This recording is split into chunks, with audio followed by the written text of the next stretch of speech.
Well, good afternoon, everyone. My name's Ricky Yatta, and I'm a proud triple alumnus from UBC and the Dean of the Faculty of Land and Food Systems. And I'm excited to be your host and moderator for our webinar this afternoon entitled How Research and Innovation Drive the Food Industry. Before we start the program, I'd like to start off with a land acknowledgement. I'm joining you today from UBC's Vancouver Point Grey campus, where we're situated on the traditional, ancestral, and unceded territories of the Musqueam First Nation. And we're very, very grateful that we share that land with our Musqueam partners and that we are settlers on this land. I hope that you would also appreciate the lands that you are situated on. And if you would like to know more about those lands, please chime into the website www.native-land.ca, which I believe is in your chat. You know, as we talk about these issues, I would also like to acknowledge the tragedies that have happened recently at the Kamloops Residential Indian School and also in London, Ontario, with our Muslim community. Our respective gratitude and sympathies to those neighborhoods, and our thoughts and prayers go out to them. These tragedies, along with COVID-19 pandemic and the rise in anti-Asian, anti-Black, anti-Muslim, and anti-Indigenous racism in Canada and in communities around the world, present us with heavy and challenging times. UBC is committed to EDI issues, equity, diversity, and inclusivity. And I would also refer the audience to the various websites identified in the chat. So you'll see UBC's Respectful Environment Statement, UBC's Equity and Inclusion Resources, and also the Indian Residential School History and Dialogue Center. Today's conversation will recognize that we're dealing with people from different backgrounds and different perspectives. And so I would also like you to actually acknowledge the respectful environment that our panelists bring to the discussion today. Well, I see that from the audience participation, we have people all over the world. And I'd like to actually acknowledge one of our participants joining us from Poland, where it must be getting close to 9 o'clock or 10 p.m. So thank you for joining us. I would also like to acknowledge that our wonderful Minister of Agriculture, Lana Popham, is unable to join us today, but she sent me a message and wishes us well for the event and audience discussion. Well, if we want to talk about food innovation, I would say that the food industry is one of those innovative industries. Every year, innovations in the food industry have created products that extend shelf life, have increased nutrient density, provide greater safety for consumers, and help companies stay ahead of trends, while also creating healthier alternatives and a reduced environmental footprint. Here on the Point Grey Vancouver campus, our faculty has several food safety and quality labs and the food nutrition and health laboratories, including a clinical nutrition lab, a culinary lab, a sensory lab, and a pilot plant facility that is food grade and includes equipment for food engineering and processing experiments. These spaces are used for our researchers, teaching and student projects, and we engage with industry through research and development, fee-for-service, and renting our facilities. Today, we are lucky to have two industry partners who are joining our faculty members, all tuning in from their own locations. So welcome to our panel members. Following the discussion, I'll have a few questions that I'm going to ask them. Then I'll be taking questions from viewers via Slido, our online audience engagement platform. And you'll have received instructions on how to use Slido in the reminder email for this webinar. And some of you have probably inputted questions, but as a quick reminder to enter your own questions or vote for your favorites, please go to slido.com using the password food to sign in, and you'll see instructions on the screen and the link also being shared in that chat. So if you just go to the chat line, you'll see www.slido.com. Again, the password is food. So at this point, I'd like to welcome Dr. Anu Pratap Singh and Paul Wong to discuss their working relationship between the Faculty of Land and Food Systems and Daya Foods. So before we get into the Q&A, I'll do a bit of an introduction. So Anu is the BC Ministry of Agriculture Endowed Professor in Food and Beverage Innovation. His research group explores novel technologies for food preservation and encapsulation of food bioactives, with a strong focus on plant-based foods and food industry sustainability. Anu's group works with local companies and organizations. He is currently leading the academic planning for setting up the proposed UBC Food Beverage Innovation Center. Paul is currently the CIO, or the Chief Innovation Officer at Daya Foods. He has over 30 years of experience in the food business, from startups to large companies. He has worked in research and development, operations, quality management, food innovation, ingredient sales, and consulting. Paul, is there anything you haven't done? And by way of introduction, I'll just divulge something. Paul was a student when I was doing my graduate degree here at UBC. And I have to tell you, he was one of the smarter students in the class. It's good to see, Paul, that you've succeeded despite me being your TA. So welcome to the both of you, and thank you for joining us today. Let's start off with a question for Paul. Paul, how did Daya's current research collaboration get started with us in LFS? One of the things that, coming from UBC and also knowing Dr. Singh, is that you guys have a lot of capabilities that some companies don't know or unaware of, right? And one of the things that we are always challenged with in our products with plant-based foods is, flavors.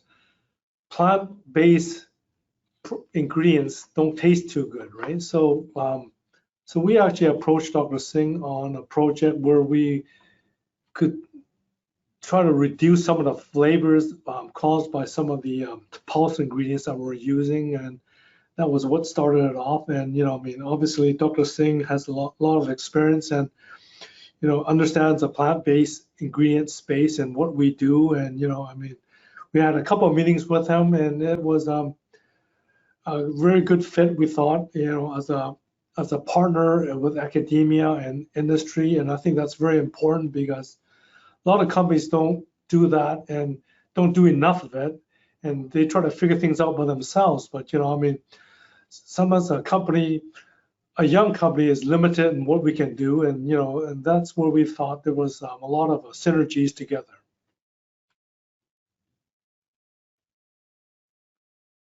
Thanks, Paul. So Anu, so on the flip side, how have you collaborated with Daya, and how do you share your expertise? Yeah, so first of all, I would like to thank Taya for supporting me and for supporting our research group. So our collaboration started off with the problem that the Daya Foods had, and we were trying to solve that. And so in that process, we made an application for the NSERC Collaborative Research and Development Grant, at that time now known as NSERC Alliance Grants. And through that collaboration, we were able to set up a research team at UBC that specifically started looking at the problem. As a result of this, we investigated two approaches by which we could have solved the problem: microwave vacuum dehydration and lactic acid fermentation of plant-based proteins. And we have graduated at least two undergraduate students were trained on that. Two MSc students, one on microwave vacuum dehydration and one on lactic acid fermentation, graduated earlier this year. And apart from that, a couple of postdocs were trained on this project. So this has been a really fruitful endeavor where we looked at the various scientific questions that were there.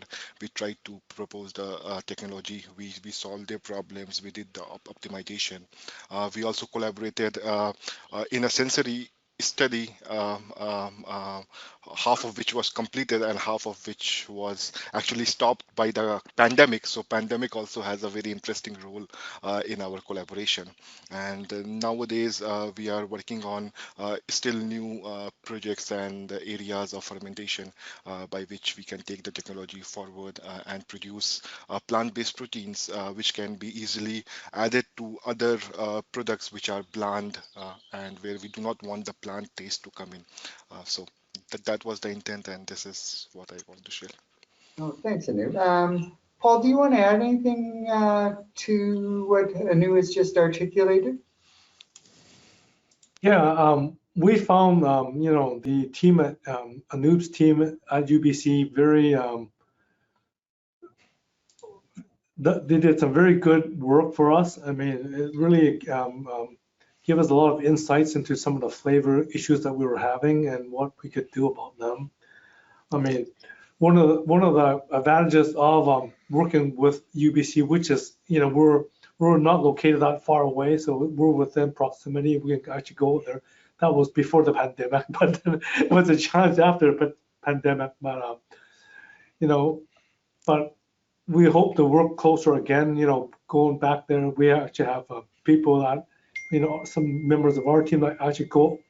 We're planning to go out there on a regular basis. So just working closely with Anoop's team is we found to be a very good collaborative experience and working together, and something that a lot of companies don't do enough of, I think, these days. And I knew back east where Dr. Yada came from. He worked very closely with the Guelph Research Center too. So it's something that I think we in the food industry can learn from and do better for us here.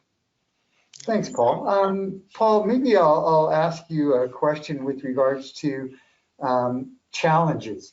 So I know that when I was at Guelph, there was a bit of reluctance by industry to actually partner with universities because they felt that there would be basically it would be an open forum and confidentiality would be compromised. Did you find that situation here at UBC? Well, we actually spoke about it very early on, and we kind of addressed some of the concerns that we had, and we worked out a way to circumvent that a little bit to help us a little bit, and also to make sure that Anoop can get something out of it as well. So it's something that you have to sort of start up front and early on, and just to understand what each party needs and what's required. So it wasn't that difficult to do. Well, thanks, Paul. I guess the messaging here is to discuss those things right up front, some of the challenges that both sides may have. Anu, were there any challenges from your perspective working with DIA? I think one of the biggest thing which was very good in our research collaboration with DIA was that we had very frequent meetings, and we almost met 6 or 7 times per year, and also we exchange a lot of chemicals. So all of this led to a very active collaboration and an active exchange of ideas. Honestly, the project that we started with, it also grew over the time, and so this nice collaboration and exchange of ideas was probably very critical, and it is also very important for any academic industrial collaboration to succeed. Also, with respect to the IP and the confidentiality issues. So UBC has a very nice policy and a very, very helpful office of UILO, which the industry might or not be aware of, the University Industry Liaison Office. And so very early on in the process, even before getting the grant and starting the work on it, we do get into proper agreements with the industry, and which makes it easier for us to collaborate and understand each other, and to have our expectations set. And nowadays UBC is so in earlier days. Uh, I'm talking about, let's say, 20 years ago, the universities were quite reluctant on the IP end, but nowadays, the universities and including UBC is now very, very flexible on the IP, and that is something which is becoming more and more lucrative for the industry to come and partner with UBC. Yeah. Yeah, Well, thanks, I Anup. Yeah. totally agree, Anup, and it turned out to be a nice win-win situation for both of us. Yeah.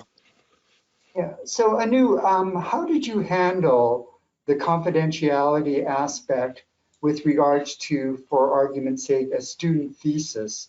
Because, part of, and then publications, of course, part of that is not wanting to divulge information too early, Yeah. but yet having the student actually benefit from that research in the form of what most of us in academia view as one of the gold standards, referee publications. Yeah, yeah. So in this, so academia is all about publications and having our research being out there, so that people can benefit from it. Whereas the industry's interests are a little different, and rightly so. So in that process, I think UBC is very, very helpful, and our policies are such that it helps and clarifies early on. So what happens is that at any time that we have a written report, be it a presentation, any publication, it gets sent first to the company. And if the company wants to actually hold IP over that, then we stop our publication process, we stop our reporting process, and we first go for the IP and intellectual property, or the patents. So the industry has the first right to basically decide if they want to keep it confidential or if they want to get it published out there. So even with our collaboration with Paul, and we have published at least 4 papers, two of them, at least 3 of them are on research and 1 review paper.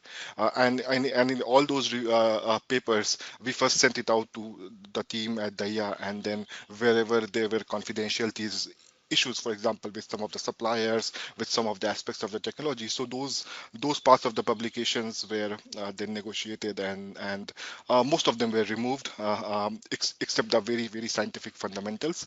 And so we work together on ensuring that we maintain that confidentiality. Also, I should applaud our students who are very, very cognizant about the confidentiality and the various perceptions that the industry has. And this is also very good exercise in training our students on how to work with the industry, and that is going to benefit them in the future when they themselves go to the industry, because they will have the knowledge of how the industry academic collaboration works. So these collaborations not only benefit us in the short term, but I think they have very, very far-reaching consequences for the environment and the society.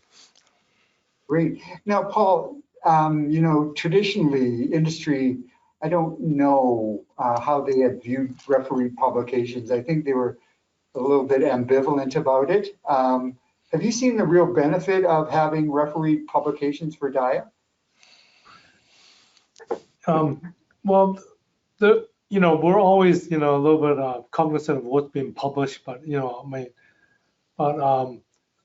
a lot of the work sometimes, the information isn't proprietary. So, so what we basically understand is that, we try to fund some of the research, and as long as we get something out of it, and and I think UBC gets something out of it. Of course, if there's something proprietary that comes up, we would like to protect that. And like Anup said, that there was quite flexible on that. So we felt pretty comfortable working with his team. Oh, great. So, Paul, do you think that referee publications have any effect on helping brand Gaia as a wonderful collaborative organization with academia? Right now, I think the process is still pretty new, but we're planning to continue to do more of this. So hopefully we will make it more widely known. Okay, well, thanks, Paul, and we appreciate the partnership that we do have with you. So I think we'll wrap up this section and we'll be able to move on to our next pair. But thank you, Anu. Thank you, Paul, for the engaging discussion. I understand, Paul, that you hire many of our co-op students and graduates, and we're very, very appreciative of that. So thank you for doing that.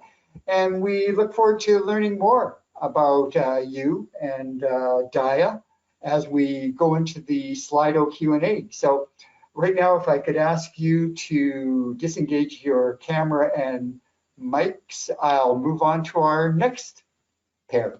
So up next, we're joined by Dr. Sian Wang and Carmen Wickling to discuss their research relationship between LFS, our faculty, and Eat More Sprouts and Greens. Carmen, I love that name. So before we get into some questions, let me do a bit of an intro. Sian is an associate prof of food safety engineering within our faculty, where she conducts research on microbial safety in the Ulrich Freiby Food Safety Laboratory. Sian, we're going to have to get an acronym for that one. So prior to joining us at UBC in 2013, Sian was a postdoc associate at Cornell. And Carmen, let me do a bit of an intro for you. Carmen is CEO and co-owner of Eat More Sprouts and Greens Limited. Eat More is a certified organic farm producing a variety of sprouts, greens, and vegetables on 3.75 acres near Courtenay, BC. And then Carmen has been involved in learning about and developing systems to support a successful business while maintaining a small footprint as possible and feeding our community and those throughout Western Canada. Carmen, I think you were a godsend during the pandemic, because one thing that I think was really emphasized is the importance of local food systems with regards to food security. So thank you, Carmen, for all that you've done for our community. Well, thank you both for joining us. So let me get on to some questions. So Carmen, I'm going to ask you the same question I asked Paul. I love your background, by the way.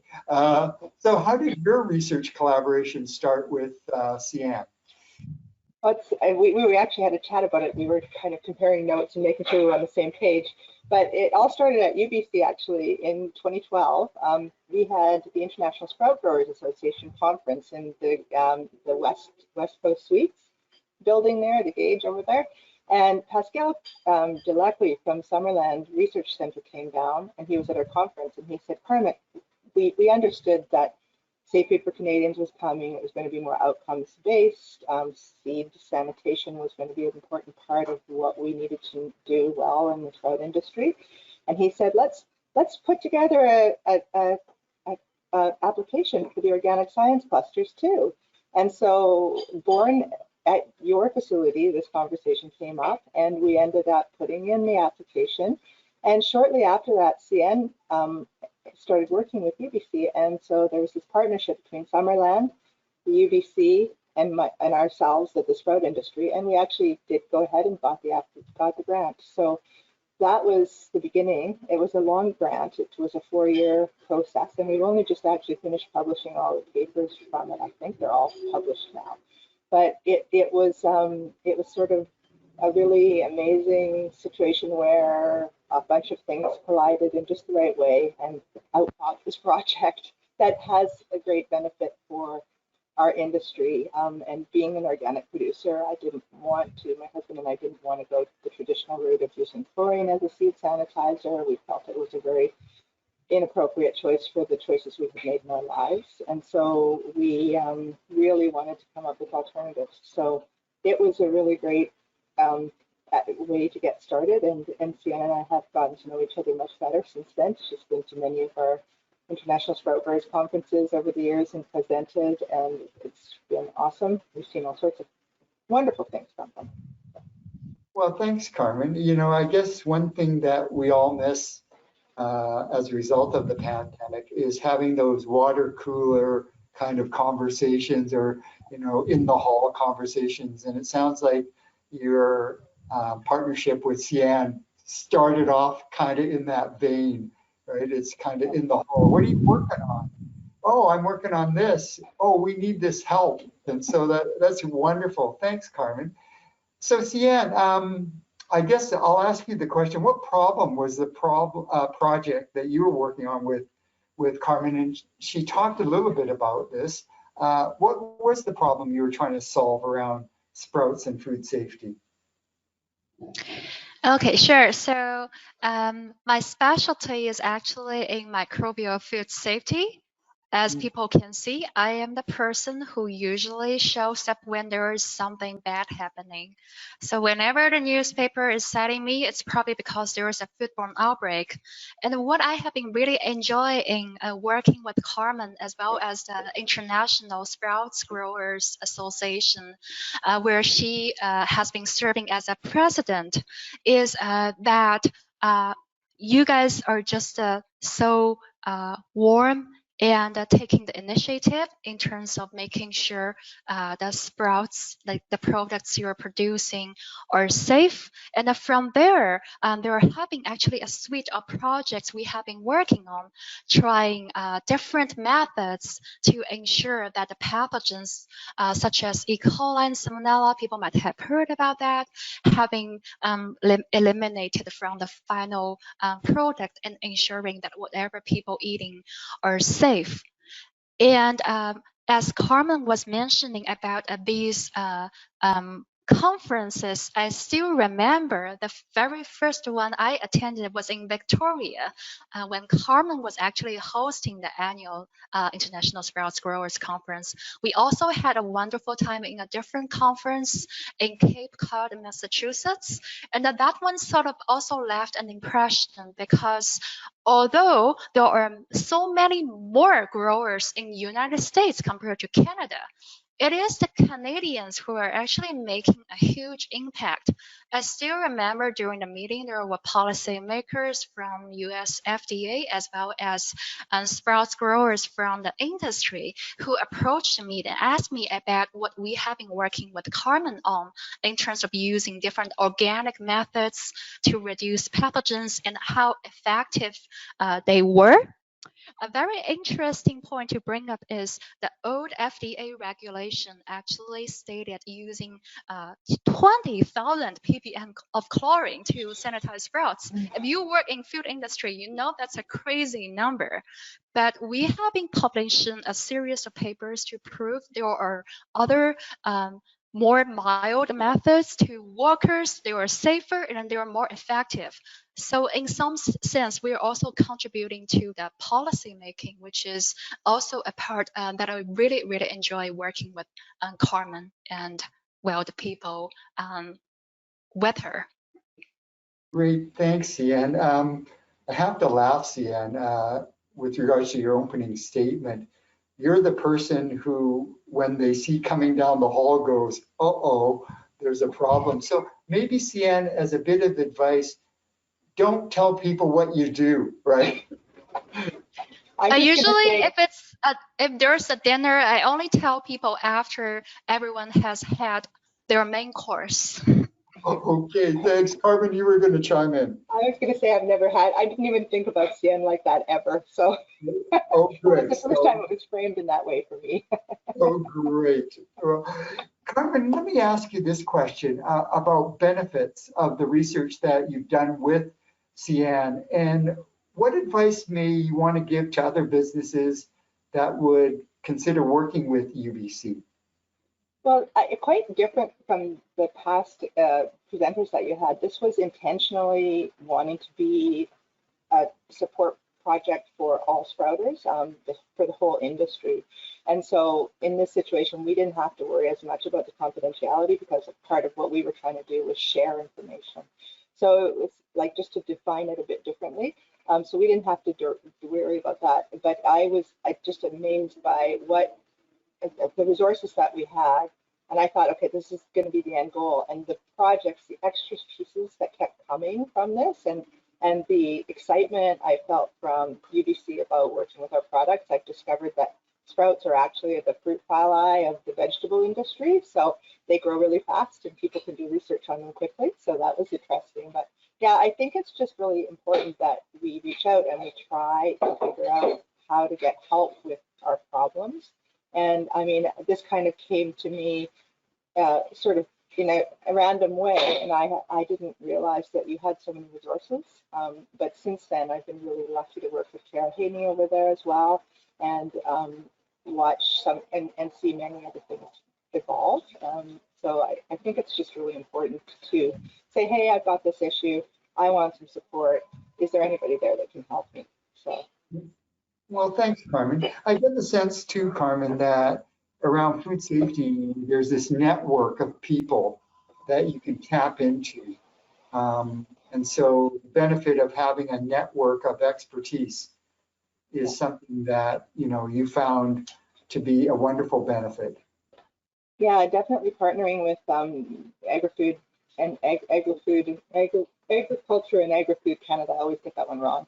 And UBC was a very great, really good experience. And I know that the two organizations work closely together on a regular basis. So I would say just always try to find the people you need. And I think the network has come out of necessity. I mean, we had a problem. Our products have been associated with foodborne illnesses over the years. And as an entire industry, we've been working really hard on continuous improvement and trying to do risk mitigation. And so having the support of academia alongside producers is really helpful. So I mean, I really appreciated being able to be part of the project in a sense that Pascal or Sian would say, try this, and I'd go away and try it and come back to them and say it didn't work. It worked really well. And so it was sort of applied. And so we were able to do a bit of back and forth and try things out. It was really good. Well, thanks, Carmen. And just as a sidebar, Pascal and I were students together. So the world is tiny. This whole notion of 6 degrees of separation, I'm not sure. I think it's down to a fraction of one. So thanks, Carmen.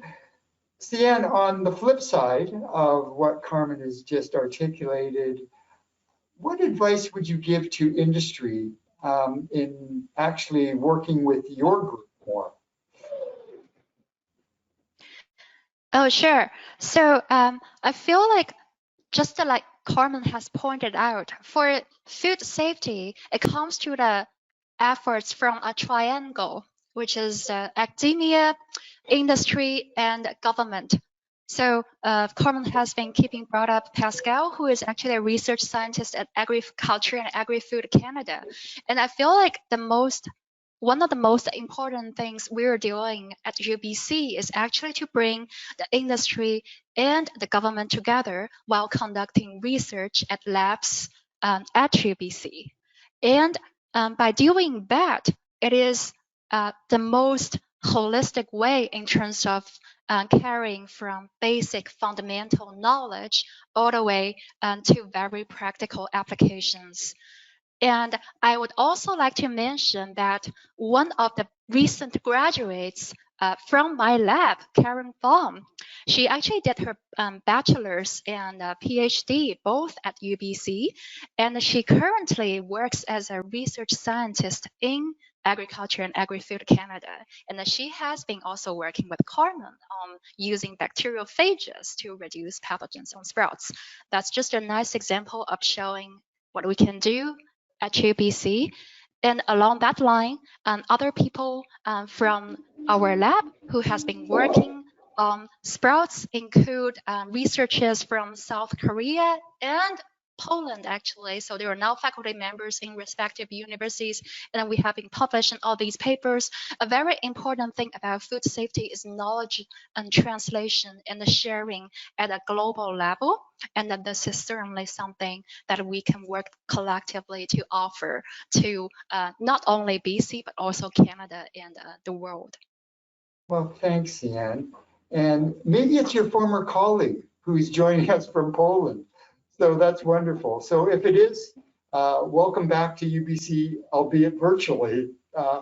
I see we're kind of at a time where we're going to move to Slido, but I wanted to thank Ian and Carmen for sharing the stories and for talking about this wonderful partnership that you have on food safety. So at this point, I'm going to ask Anu and Paul to rejoin us. And I'm also going to ask my colleague, Dr. David Kitts, and as a way of introduction, David is a professor in the food science group, and I'm fortunate to have David as our Associate Dean of Research in the faculty. And David's areas of research are in food chemistry and toxicology and nutrition, so he's a jack of many trades and masters of all of those. And he's presently working in collaborations to evaluate the safety and efficacy of novel food processing technology. So he's working closely with Anu. And David is joining us to help answer some of the questions that have come up on Slido. So just as a reminder, for those of you who are still considering on adding a question to Slido, please go to slido.com. Again, the password is food, all lowercase. Should have mentioned that. And I'm just going to go to the Slido questions right now. And I'll start off in the order in which they've been ranked. And so the first question, and I'll leave this open to all of the panel members. Oh, it just changed. How does a company need to do, or what does a company need to do in order to come and have an orientation tour of the Innovation Center? So maybe Anu, David, can I ask you to maybe take that one on? I'll let Anu start. Okay, thanks, David. Okay. Yeah. Our innovation center is going to be operational in late 2022 or early 2023. It's not operational yet, but right now we have a food processing pilot plant at UBC, which is equipped with a lot of equipments like dehydration, novel processing technologies like pulse light, cold plasma, ultrasound. We have an open bid for high pressure, and we are very soon going to buy a high pressure lab scale equipment for process development and technology development as well.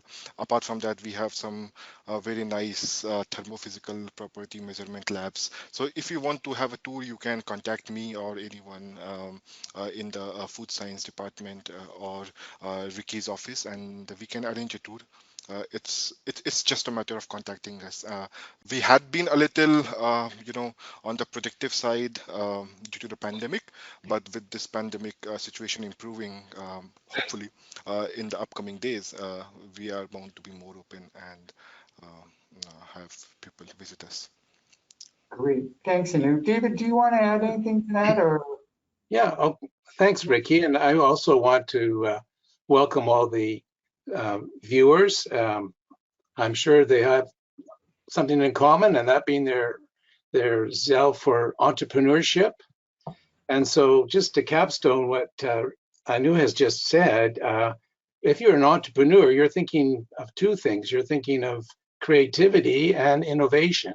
And of course, creativity is thinking up the idea and making something out of it. And innovation is the ability to make that idea work, which is basically the foundation of our innovation center, the Food Processing Innovation Center. It's been wonderful to listen to Anu and Sion, two of our outstanding young scientists in our faculty. And you can tell from their breadth of knowledge that there's tremendous opportunity to become creative and innovative.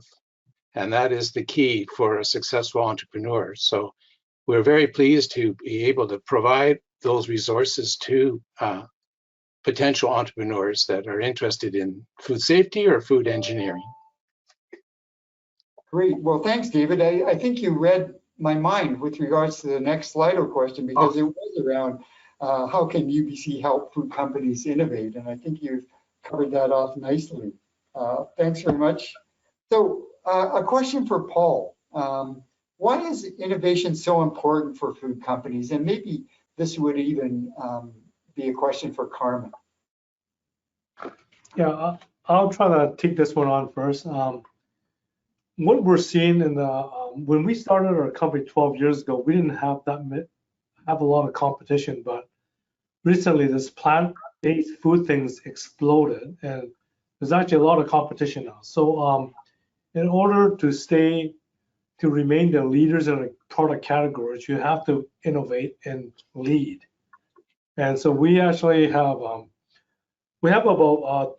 our R&D team is about 30 people, and we have a good sized team, and we do a lot of work in this innovation space, because I read a paper put out, this is about 7-8 years ago, and it was termed innovate or die. So as you understand, there's things to do with product life cycles and things like that. So sometimes once you have a cash cow, you can't keep milking this cash cow, because eventually someone else is going to come with a similar product. So you have to sort of be able to sort of create an innovation pipeline and manage that pipeline as you continue your growth. That's why it's important. Great. Thanks, Paul. Carmen, do you want to take a crack at that on innovation?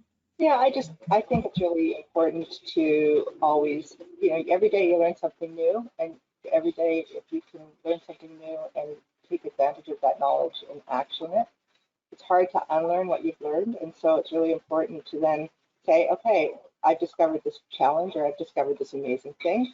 Let's move forward with it. Look at it from all the directions. And for me, outreaching and building communities is really important. So trying to find the people that are going to be the best people to support that particular aspect of a project, or putting others in touch with each other so that they can then build on something that maybe is just a scrap of an idea.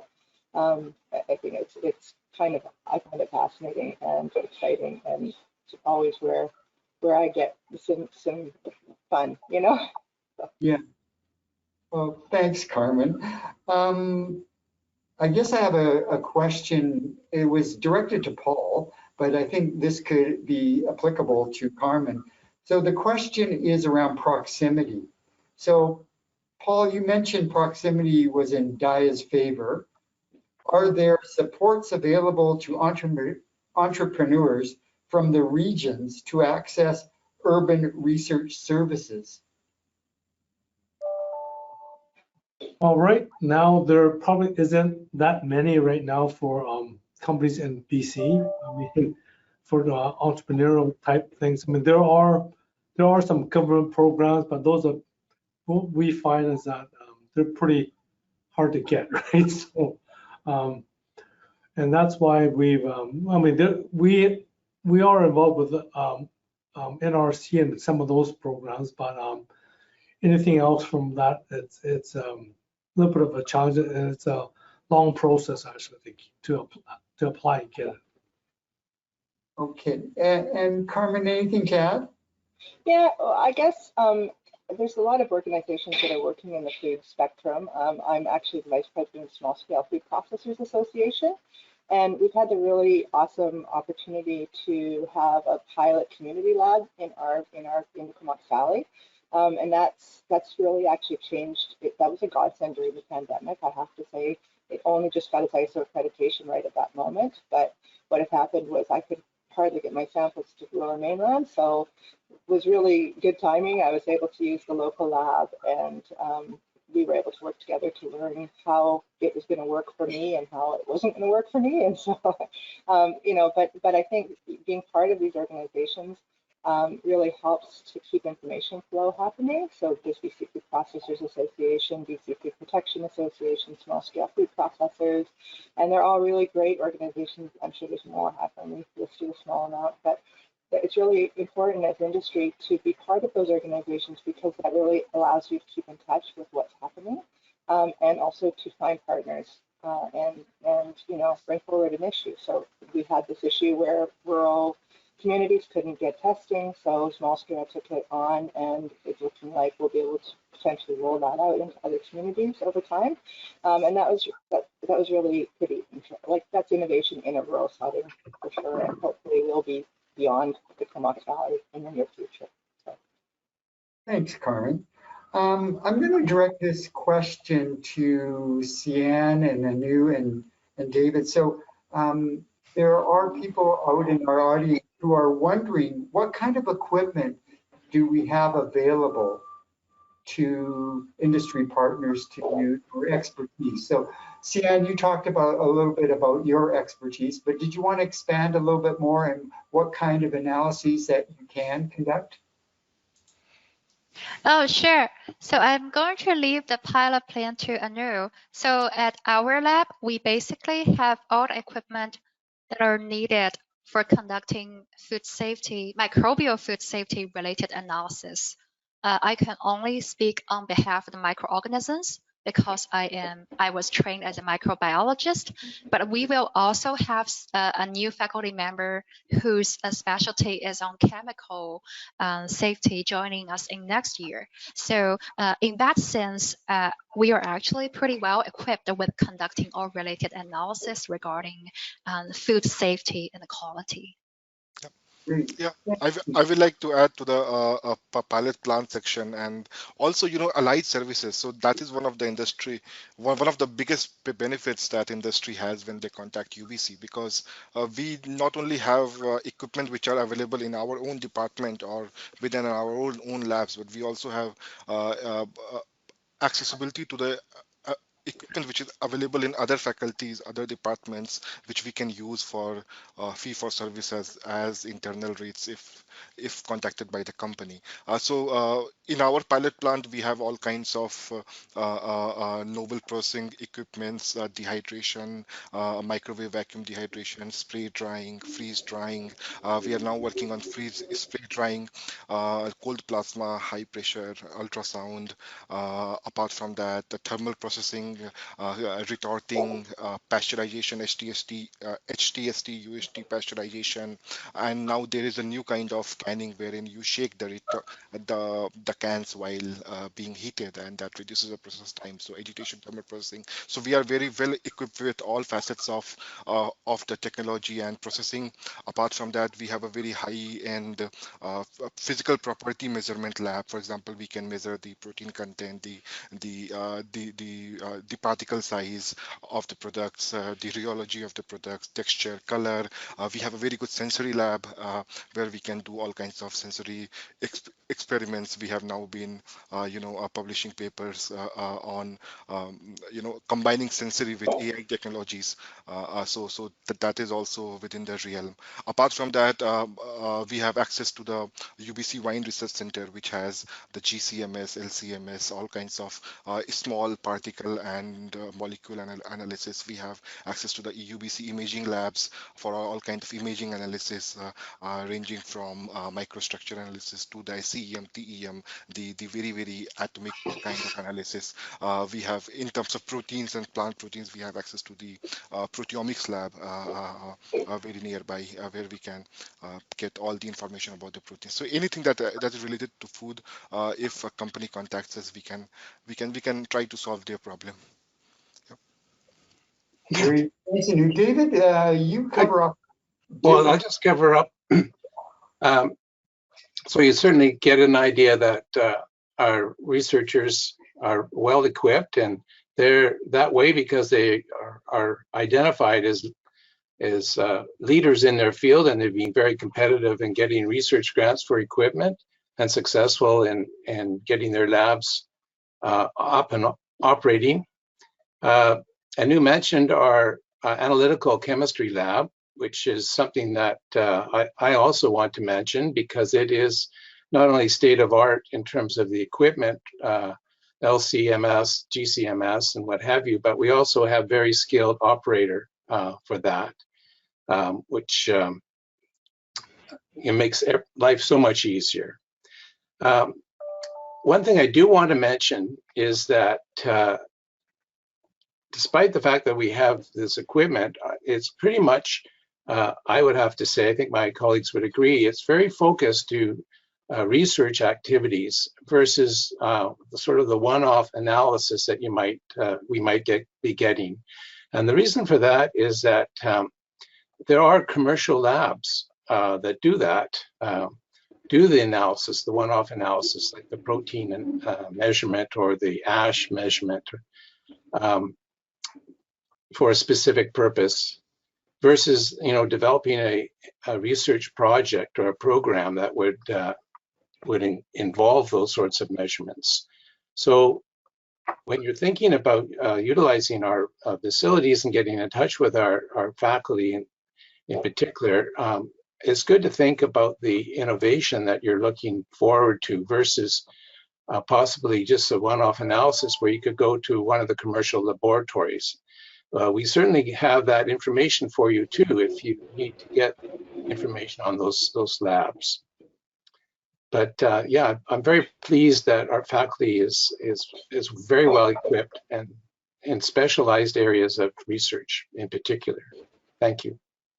Great, thanks, David. I see on Slido there's a number of questions around fees. So maybe we can take that offline, and for those people who are interested, I would suggest that you contact a new Cian and or David about the cost for those services, because they will be tailored to what your needs are.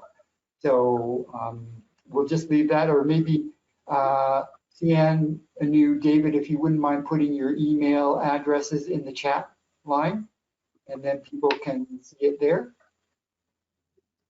Great, thank you very much. There's a question around how long do these partnerships last?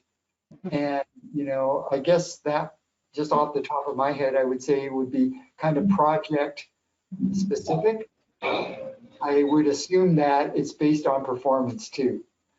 Did everyone get, as Paul articulated right at the beginning, a win-win out of the project? So, Paul, you've had multiple projects with UBC. So what do you think the success factors have been to those multiple projects? I mean, we think the work that's done at UBC is very high quality work. So first of all, we're pretty happy with the quality of work that comes out of UBC. And secondly, I mean, there are some things that we can use, incorporate into our work and into our product. So that's a kind of a bonus. And thirdly, I mean, we will plan to continue probably to keep working with UBC and your team there.